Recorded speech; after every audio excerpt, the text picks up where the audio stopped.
گھر ویران ہے جس گھر اندر بے نمازی ہے، بے نمازیاں دے گھر اندر رحمت نہیں آ سکتے،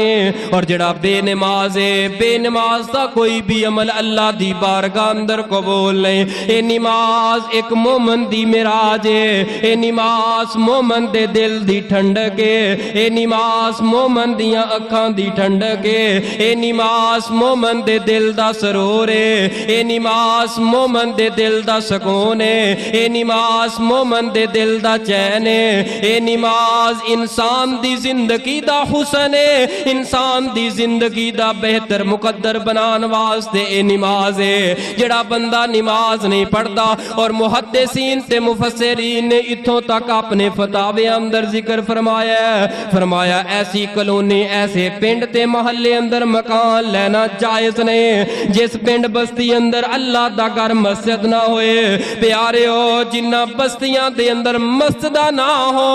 اتھوں دیاں نسلہ تباہ ہو جاندیاں نے، چونکہ مسجد قریب ہوئے گی انسان دی لگن بڑھے گی، مسجد اندر آئے گا رب نو سجدہ کرے گا، او دے دل دا زنگ اترے گا، او دا ایمان تر و تازہ ہو جائے گا۔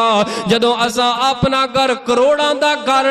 ایسی ویلفیئر ایسی سوسائٹی دے اندر جا کے خرید لے، اے کروڑاں دا گھر تیرے واسطے جہنم جیسا گھر ہے۔ اگر تیرے گھر دے قریب مسجد نہیں، تیری کلونی اندر مسجد نہیں ہے، پیارے اتھوں دیاں نسلاں اولاداں تباہ ہو جاندیاں نے جتھے مسجد قریب کوئی نہ ہوئے۔ جناب ابراہیم اپنی اولاد نو اتھے چھوڑ کے آئے جتھے اللہ دا سب نالوں بڑا گھر، حرمت والا گھر ہے، اور دوسری دعا کی کیتی ہے فَجْعَلْ أَفْئِدَةً